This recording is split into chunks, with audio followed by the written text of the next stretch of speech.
Chair, it's 5:30 if you'd like to get started. Thank you. All rise for the Pledge of Allegiance, please.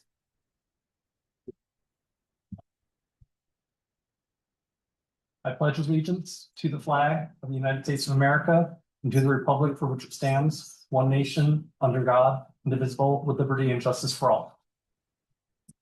Thank you very much. Callie, can you take roll for us? And we also need a quorum. Brad Conway, Present. Tyler Hinman, Present. Alina Johnson, present. Julia Moreno Fritz, Present. Sarah Collins, Present. Kimberly Rossiter, Present. Bill Newman Jr. Present. Thank you. Also present is Council Member Brandy Anderson. I'm Staff Liaison Callie Shy, and we also have Council Relations Intern Gray Anderson. With that, we have a quorum of the Ward 6 Neighborhood Advisory Board. Thank you, Callie. Bill, if we forget that you're up there, would you just interrupt us, please? Thank you, sir. I appreciate that. All right, Callie, do we have any public comment this evening? I don't, but I'll read the language into the record.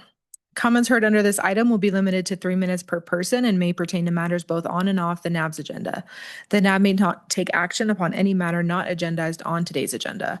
When you are called on for public comment, please state your name for the record and begin speaking. The timer will begin when you say your name, and you will be afforded 3 minutes. If you are an attendee in the Zoom meeting and would like to make public comment, please raise your hand at this time. Last chance. I do not have anyone online with their hand raised. Okay. All right, we need an approval of today's agenda. So that'll be an approval of the, I need a motion for the approval of the March 2nd, 2026 agenda. Tyler Hinman, for the record, I move to approve the minutes. Brad Conway, I will make a second on that motion. Just want to clarify, that's the agenda, not the minutes. Did I right. say minutes? No, Tyler said minutes. Oh, Just clarifying for the record, no worries. it's the agenda. Okay, so I'll make a second on that motion. All in favor? Aye. Aye. Opposed? I think that's unanimous. We don't have any minutes to approve. That will get approved from last month's minutes will get approved next month. They got in a little bit late, was my understanding. It's okay. It's not the end of the world. So that brings us to our council liaison report. Councilmember Anderson, how are you doing tonight? I'm great. Thank you. It's always good to see you. Good to see you. Brandy Anderson for the record. Thank you for being here this evening. It's the first bright blue day we've had in a really long time. I was so happy to see the sky this morning. Just have a few updates and exciting things that are happening at the city. So tomorrow, March 4th, here outside in the Metro Gallery, we are going to be hosting an artist reception that's free. And if you can see some of the artwork out there tonight, it's photography celebrating the heart of Nevada, the Basin Range. It's a collection. It's I don't get down here enough for these artist receptions, but they are amazing to be able to come and hear from the artist or see, kind of ask them questions and celebrate the fact that they've got this amazing collection that celebrates the Basin Range in Nevada. Sorry, I'm out of breath already. Oh, okay. Second thing, along with the arts, in Ward 6, we have an exciting opportunity, and I know that I tagged a few of you that I'm friends with on social media about this, but our Arts and Culture Department and our Arts and Culture Advisory Board are looking for residents that want to join the Cyan Park Public Art Task Force. So there's a lot of information about this online and on social media that we've shared. But if you're interested, you have to be at least 18 years old, live in the boundaries in Reno. Your application is due by the 20th. I believe. And Councilmember Anderson, how often is that task force going to be meeting? 30th of March. Is it just one meeting, or is it going to be meeting multiple times? You're going to do, okay, we got answers coming. Information to come. Okay. All right. And then just a reminder that Friday, March 20th is the next biggest little city council connect. It's going to be again at Drink Coffee Do Stuff on Foothill Road. So any members of the community that you know have been itching to come and talk about ideas and things and opportunities, please make sure that they know that we're going to be there that day, or I'm going to be there that day. And then last but not least, on March 28th from 9 to noon at Brown Elementary is going to be our spring community cleanup for all of the things in your yard and some of the stuff that you'd like to get to the dump and wouldn't normally be able to get there. So that's my report. Thank you very much, and I will see you at some of these events. Okay, I need my glasses if we're gonna keep going. All right, so moving on, we need a staff liaison report. Callie Shy, staff liaison for the record. I don't have slides today. Just a couple things. Our Wednesday Planning Commission meeting, March 4th, we're going to have 3 projects from Ward 6 on that agenda. So the first one is the Crescendo Townhomes that we saw in February, and then the South Valleys Park expansion phase 2 and the Steamboat RV and storage project. So we will be seeing those at Planning Commission on And Wednesday. you did get all of my public comments? Yes. Sorry. Okay, or I guess, yeah, they're public comments. Okay, perfect. Are you waiting on anything else from Nope. us? Okay, thank you. Thank And you. thank you to everybody for getting their stuff turned in on that. Anything else? That's it? That's it. That is the shortest I You're think we've ever welcome. had. This meeting is going to be quick tonight. All right. Moving on, development project review. We don't have anything listed there, do we? So we have nothing on that. We're going to skip right over now to a presentation from the arts and culture staff on the upcoming Cheyenne. I'm laughing because I'm going to have questions about this. Cheyenne Park Public Art Project.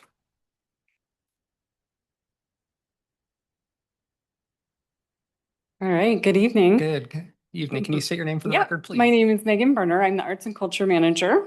Hi, For the Megan. record, yes. And I also have a member of my staff, Erica Hill, who's our Public Art Coordinator here. Erica, it's nice to meet you.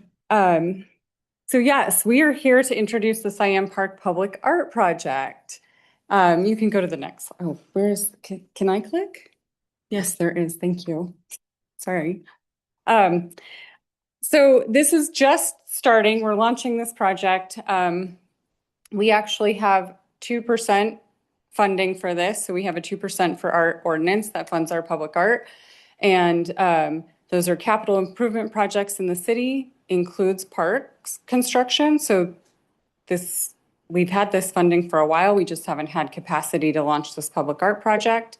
And so we are doing that this fiscal year. So just at the end of February, we have our tentative project schedule here. We launched the task force applications, those opened, and also a community survey. And I will talk to you more about how to participate in both of those. The application for the task force, if you're interested in serving on that, is March 30th. And the survey will be open until April 19th. The call for artists will be crafted from that survey and will go out in June and July. It will be an RFQ, so a request for qualifications. And then the artists will be selected in August, September of 2026. That includes council approval and going through the Arts and Culture Advisory Board.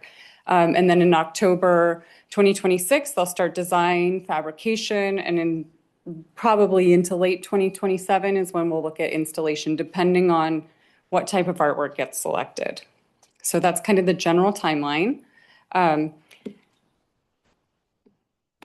So are you all familiar with Cheyenne Park? I'm assuming you all are, but it's the largest park in Ward 6, and it's got a ton of amenities, the 2 dog parks and, smaller, larger dog areas. There's playgrounds, basketball courts, pickleball courts, and a flat field area, walking paths. So the Cheyenne Park Public Art Task Force will work with our staff and our Arts and Culture Advisory Board to plan the community outreach and also facilitate the call for artists, help select an artist, and gather input for the concept and design of the artwork. They will be a voting body.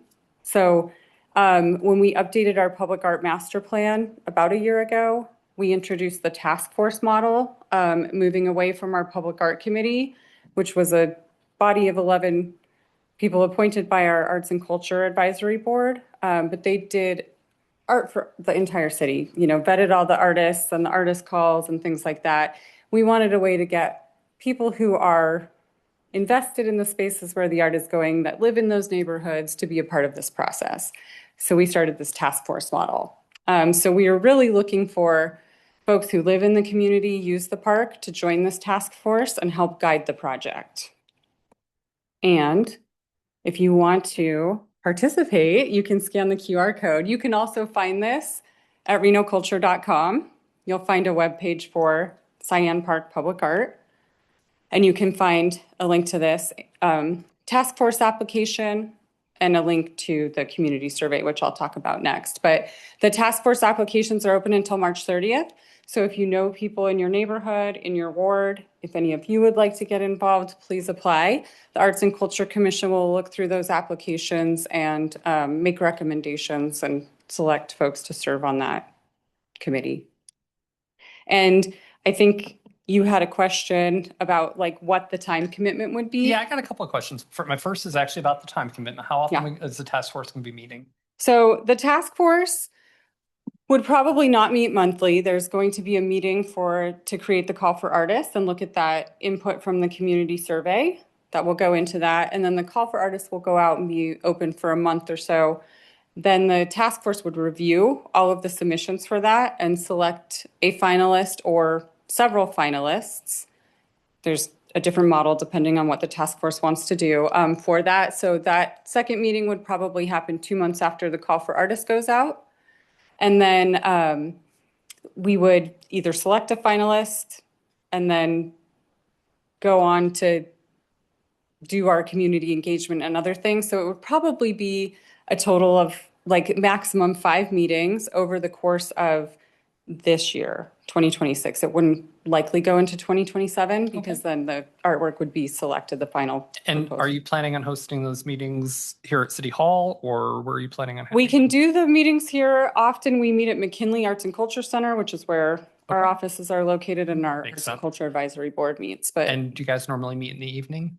we can do whatever works for the task force. So I'm just thinking this is a great way for a short term, anybody that's listening to this meeting online or is going to listen to it, this is a great way to get, if you wanted to get involved with the community and you want a short term commitment where we have longer terms sitting up here, this is a very short term commitment.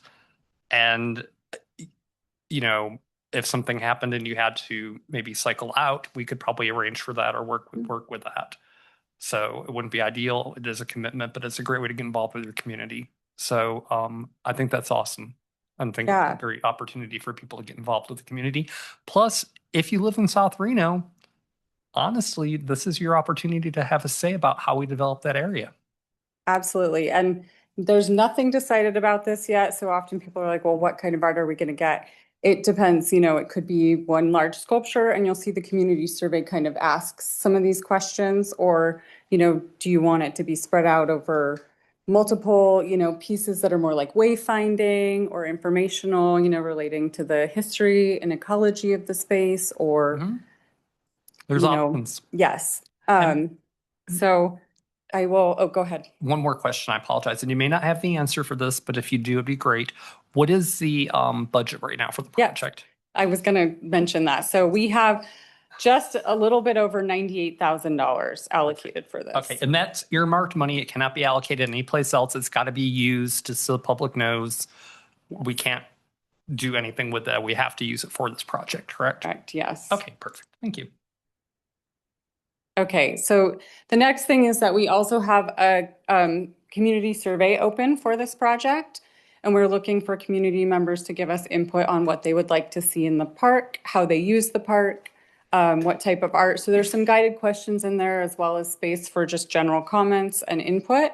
This will go to the task force and they will, help use some of this to craft that initial call for artists that goes out so that we can let artists know, this is what the community says, this is how they feel about this space, or they would describe the space, how they use the space. So they can think about that in terms of, what they might like to propose as far as artwork.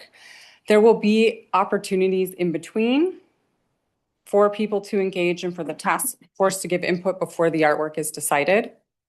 So this is just one step in that engagement process. And again, I put a QR code here if anybody wants to scan it and take it later, save it on your phone. Or if it's in your packet, you can do it. You can also go to Reno.Culture.com and you'll find under our public art page a project page for Cyan Park Public Art. Sorry, Alina Johnson for the record. Is this QR code anywhere on that website? It's not, but we can put it there. We can make it available. And this presentation is in this meeting That's what I- on Prime.gov too, so you can find it there as well. Thank you. There's a link. There is a link on the page to it, not a QR code, but Does Yeah. anybody else on the board have any questions about the project? I'll just go to this page too. So you have Okay. our contact info. Okay, I think Tyler's got a question. Tyler Hinman for the record.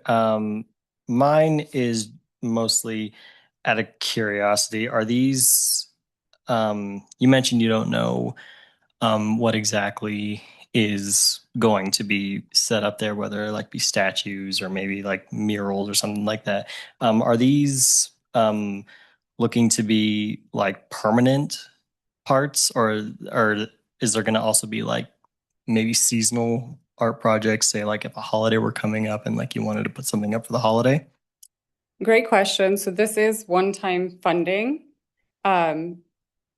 So generally, these are permanent public art projects that get placed as permanent as artwork is. Murals definitely don't last as long as some of the sculptural projects do, but yeah, it's intended to be a permanent piece or pieces of art.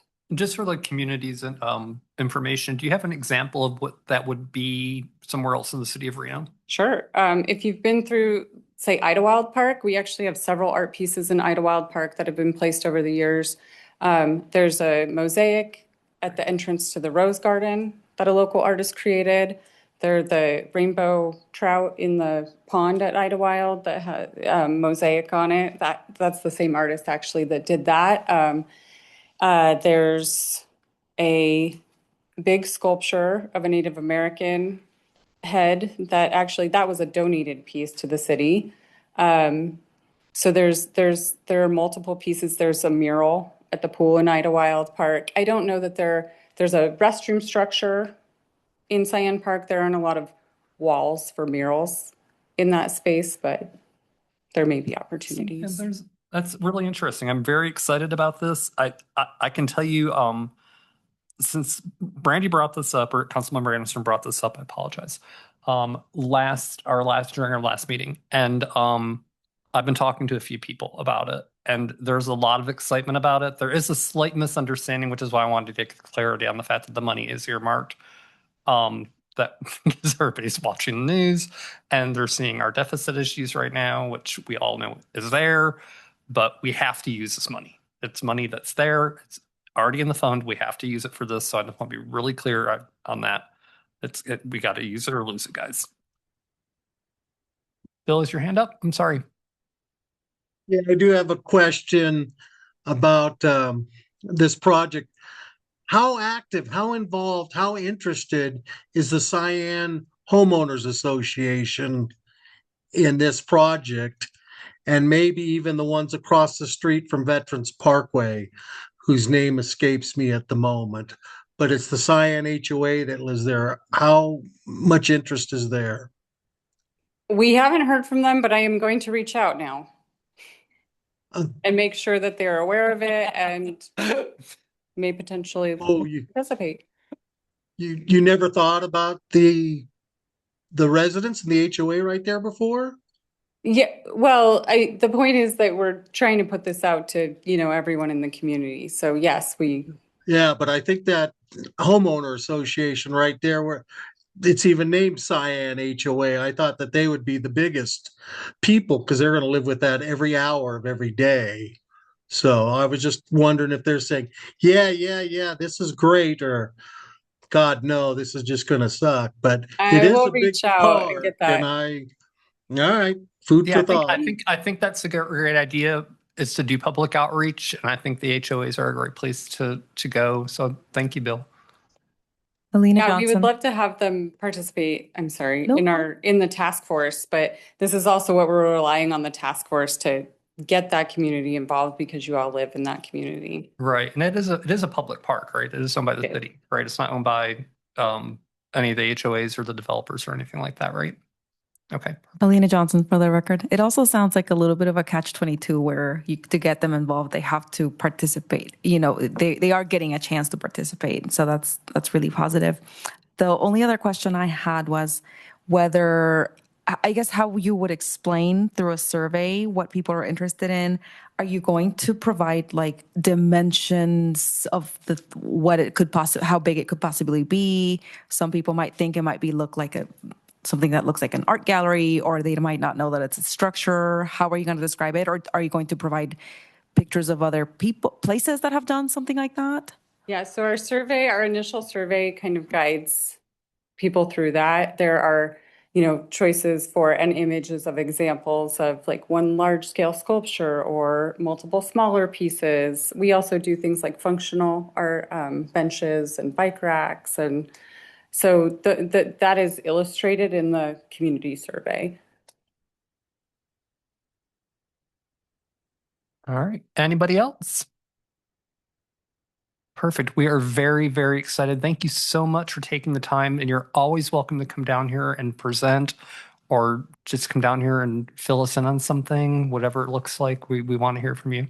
Thank you so much. Yeah, we're excited to do a big project in your ward. So We're very excited to have it. Thank you. thank you. All right, moving on. Agenda item, we're going to be on business item C2, presentation update on the city's public engagement practices, including community identified preferences and feedback to inform strategic prioritization of engagement methods. Good evening, everyone. I apologize for such a long title. I didn't even read the whole thing. It's fine. Oh, It's really not a big deal. Just state your name for the record and we'll get started. My name is Cynthia Suarez. I'm the Director of Community Engagement and Services. And today's presentation is a recap of work that we did at the end of last year and where we're going in the future. I will be passing it on to Cynthia Parra, who is with the School of Social Work. She is one of our graduate interns, and part of the experience, of course, is presenting to boards and commissions. So I'm here for support, but Cynthia has this covered and has fantastic notes as well. Thank you. Hi, everyone. Evening. As Cynthia introduced me, my name is Cynthia Parra. I am an MSW intern at the University of Nevada, Reno, and I'm really excited to be here and presenting to you our public engagement practices and what we've been working on with this public engagement plan. Oh, there's a clicker. You're good. Perfect. Take your time. There we go. Thank you. To start this off, we kind of want to highlight the multiple ways and avenues that the city currently engages with its residents. So as you see on this slide, there's a variety of different things. You are all, actively engaging right now with being a part of this board. So boards and commission meetings, surveys, meet and greets, working groups, focus groups. And over the years, we have really increased our online forums and surveys to expand access while also being able to maintain in-person engagement opportunities. And through these channels, we continue to hear from the community on issues that are important to them. And all of these ways in which we engage with the public do not also include our social media presence, with over 340,000 subscribers and followers across 5 of our social media platforms. So in thinking about why public engagement matters and specifically effective public engagement, these are some of the reasons that we have, but overall, public engagement helps to shape local policies, programs, and initiatives. When looking at trust and transparency, public engagement can help foster trust and transparency between residents and local government, and also increasing public confidence in government decisions and actions. When looking at access, public engagement ensures policies and services reflect real community needs and also is able to incorporate lived experiences into planning and into implementation. When thinking of better decision making, public engagement provides real world insights that help decision makers identify impacts and gaps before policies become finalized. And it also helps to increase stronger civic participation. So building long-term community partnerships and increasing public support for local initiatives and programs. And overall, effective public engagement will lead to better policies, more efficient use of resources, and stronger and more resilient communities. So when looking at the public levels of participation, specifically looking at advisors, you are all advisors as a part of this board, and advisors really play a crucial role in sharing specialized knowledge and insights. And the expertise that we get from advisors, such as you all here, allows decision makers to be able to gain diverse perspectives, which leads to better decision making. And overall, advisors serve as a bridge between the community and the city in elevating community perspectives within formal civic processes. So this public engagement review process started back in early June of 2025, and collectively over 15 in-person and also virtual sessions and a survey, we were able to connect with over 700 community members. And we also had an online survey that was open for a month, and through that survey, we were able to get over 300 submissions from the community. And what this survey, what we were able to find through this survey was the different preferences of the community and how they interact with the city. So there's quite a few things on here, but specifically I'll focus on a few, the first being locations. So as you can see, it was a little split between libraries, parks, and city hall, and in which where the community wanted to have opportunities to engage. So we found that there's a connection to the community wanting accessible public spaces, but also wanting a connection to formality when engaging.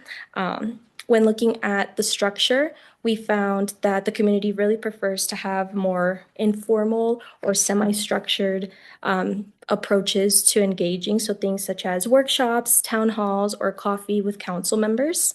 When looking at the content, we really found that it was a very telling preference that the community prefers to have meetings in which there's one topic to specifically have a focus on that one topic, and avoid having to sit through long agendas or having, very limited time to provide input on a topic of interest.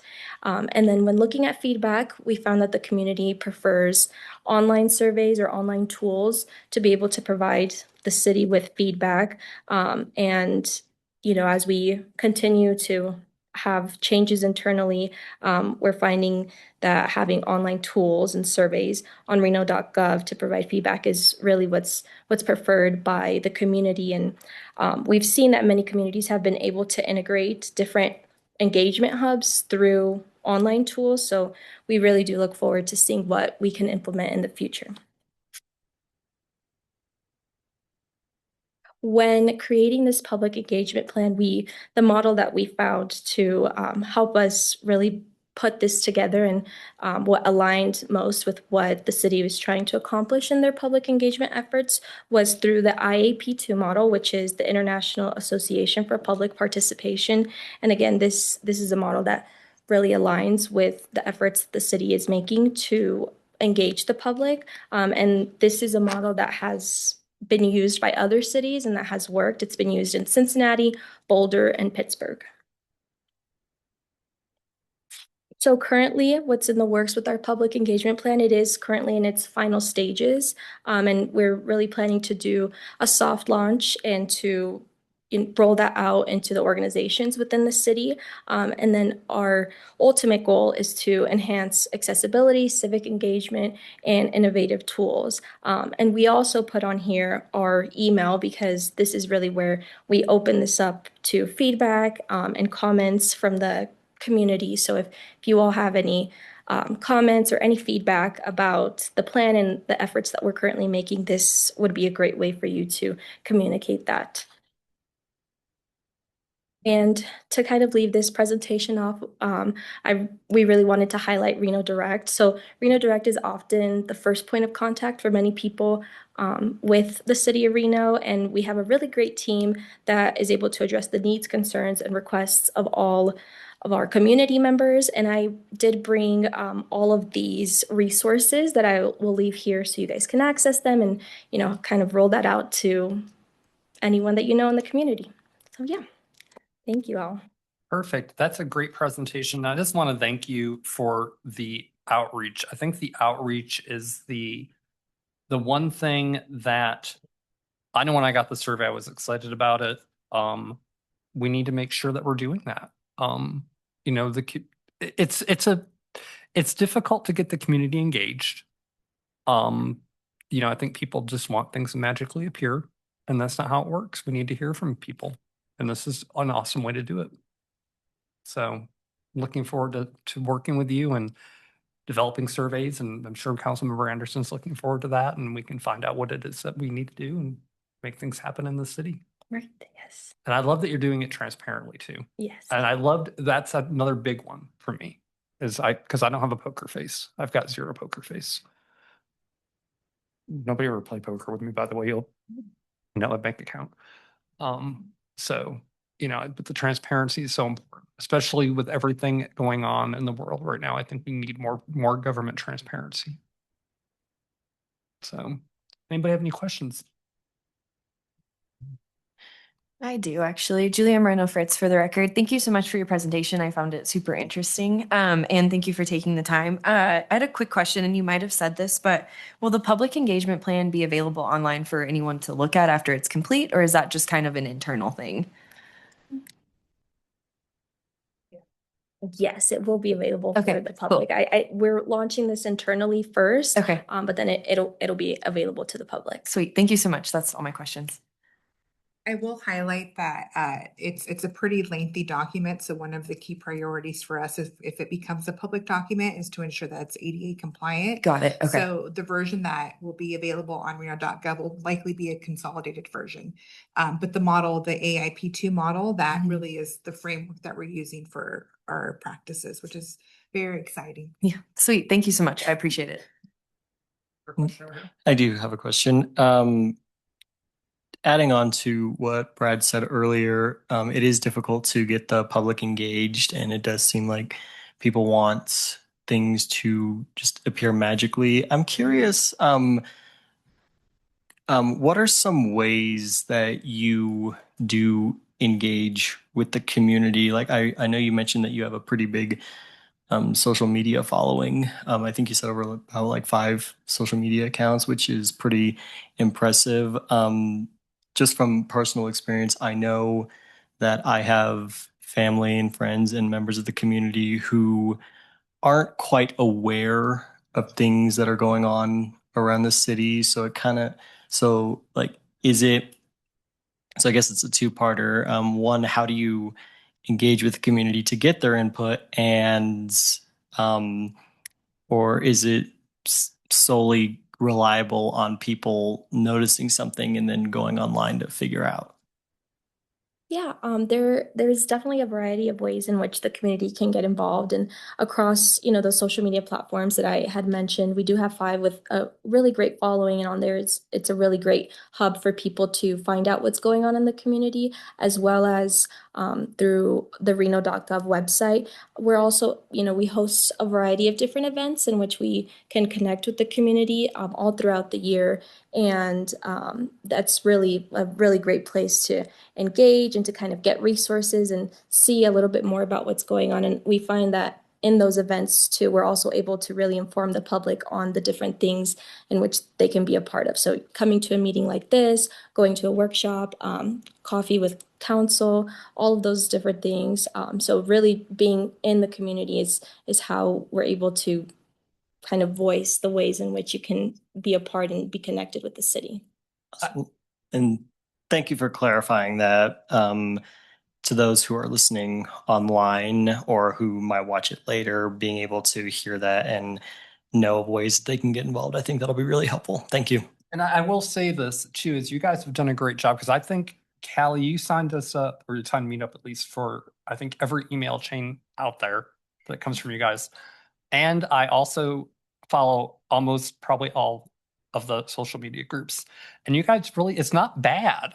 I don't wind up with like 9 million things I'm not interested in my inbox to the point that I can't sort through it. It's a couple times a week. So you guys have really struck a very good balance, and I would just want to make sure that anybody in the public is aware, and that you're also aware that there is a balance, and it's not going to overwhelm your inbox. It's not anything like spam mail. It doesn't wind up there.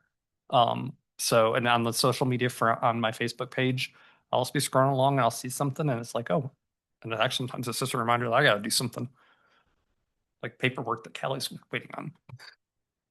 So, you guys have done a great job. Anybody else have any questions or comments? No? I have a question. Okay. Do you know if you've seen any research? I believe you said part of this is modeled after other cities that have launched this kind of public engagement project, correct? Do you know, I'm just kind of staying ahead, trying to stay ahead of the game a little bit. If there's any research that shows maybe some hurdles or something that the community might, some people just, like we were talking earlier, people like to complain, but then when you say, well, there is a meeting, and they go, meeting? Nope. They want it to appear magically. Do you foresee, or do you have any information about any possible hurdles that maybe other cities have seen? Just wondering. Yeah, I think I'm gonna phone in Cynthia. Good job. Cynthia, thank you for the help. I do want to clarify, our communications team manages all social media. And that when you talk about that model and informing, they truly are pushing the information out to the public. The public engagement plan is intending to bring information into the organization. So we will share those kudos with the team because they are fantastic. And there's a lot of information. So hearing that it's well balanced is great to hear from the public. To answer your question, I think every community is different. Part of the survey that we did gathered some data points for us to consider, such as, is there a day of the week that works best? Morning, evening, afternoon, after work. And that's generally when people like to meet. We thought that maybe weekend meetings would be higher ranked, not so much. And we actually tested some weekend meetings ourselves and didn't get that attendance. So it's a difficult question to answer because we won't know until we roll things out. But based on the survey responses, those are going to be our best practices. And as this work evolves, we may need to pivot a little. Part of the rollout that we did, we called it a soft rollout internally with this model. There have been a series of meetings, including just ensuring that we have a virtual meeting available. So a recent process that business license did was outreach related to nonprofits, and they ensured to have a morning meeting, a noon meeting, and an evening meeting. And one of them was virtual. So again, I think it's a trial and error approach. We have to see what works and what is garnering the most feedback and adjust our practices as needed. I appreciate that Does that help? response. Yeah, and the transparency. I think, Alina Johnson, for the record again, I think that's a really good idea. I like to see a lot of movement and flexibility instead of just saying something's going to happen this and this is the way it's going to go. Because like you said, you are obtaining information from them. So there's that feedback loop again, right, that we talked about with the previous project when they presented. It's the feedback loop, a little bit of a catch-22. But once they start showing up, you will see the real life in real time, the hurdles there. Oh, it turns out that traffic or my kids or something. Right. But that is a really good idea. And I think it's it's just such a good way to help improve the community and give them what they are calling for. Yeah. We appreciate it. On the topic of the feedback loop, Cynthia is actually working on a handout. One of the findings was also, I attended this meeting, but I don't know what happened afterwards. So maintaining the community informed, I think, helps with motivation. They know where their feedback went and what the outcome was. So Cynthia is putting together some resources on, okay, you do this great community meeting. How are we closing the loop to ensure people know what's happening after the fact? So that's really important because I am a part of a mid-sized organization, and those are two things: the feedback loop and having leaders of meetings or leaders of boards or committees ask us, did you finish this or was there any follow through? And I know that I have seen in different places some committees struggle with a follow through. It's hard to have that follow through.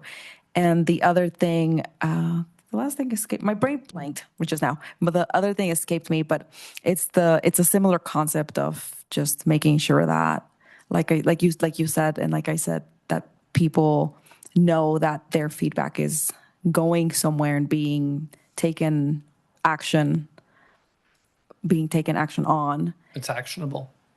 I think it's important the community knows, and I can't reiterate this enough, that whether you're doing it through Reno Direct, whether you're coming down here to a NAB meeting, whether you are emailing Councilmember Anderson, if you don't let us know what your concerns in the community are, we cannot begin to address them. Now, I will say that there is a term I love to use, and I'm sure Councilmember Anderson is aware of it, and that's the speed of government. Nothing moves at the speed I want it to. I happen to be a little tenacious, like things to happen quick. I've quickly realized sitting in this seat that that does not occur. But I also know that if I don't go out sometimes, like you said, and we have to go out and do community outreach or, and sort through some of the noise. So I think that's so important, and because you guys are having to do the same thing on what's coming in, what's just noise, and what's something we can actually take action on. And if there's anything that comes through that you guys gather that we can take that's actionable, let us know, because we will take and do something about that. We want to work with you, not against you. Anybody else? All right, perfect. Thank you all. All right, we really appreciate it. Thank you for coming down. All right, moving on the agenda, we have board member reports, announcements, discussions for future agenda items.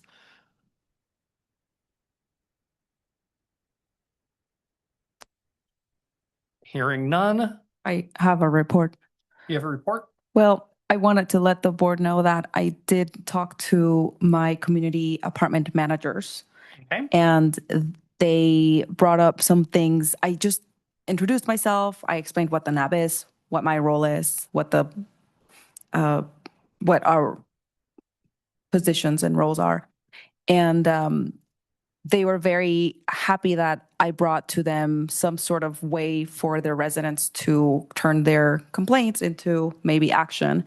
And I will work on, they offered that I would create a blurb to go on their newsletter for March, I believe. So I will create something that says what the NAB is, and if people are interested, they can get involved. Do you know, I just had a thought to piggyback off of that. There's a lot of multifamily communities now in South Reno.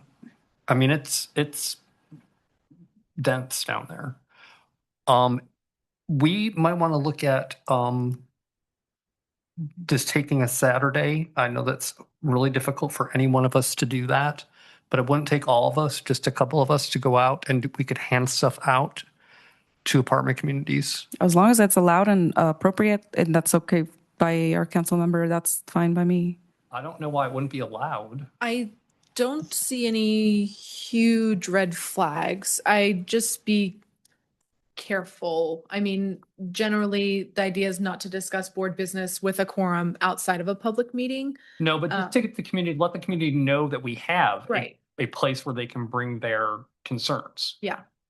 Councilmember Anderson. And I'm just thinking that every apartment complex has newsletters. Most. And so that's a quick, easy way to do it. Councilmember Anderson. Yes, thank you. My request would be that anything that is being handed out or submitted for publication would go through the City of Reno's communication department, please. We can do that.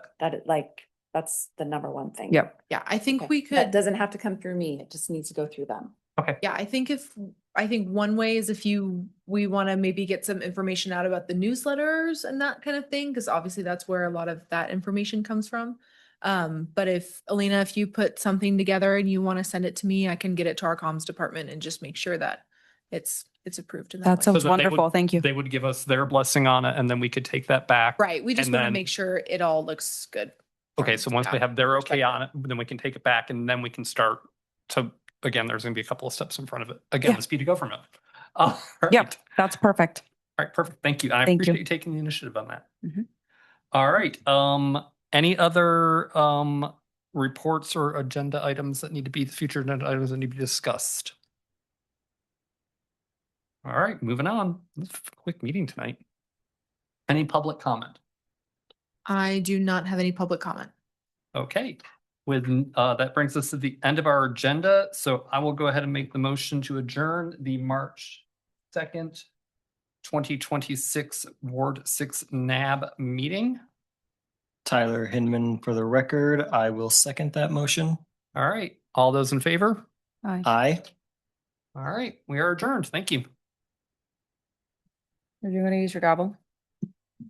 I'm waiting for an opportunity to use it.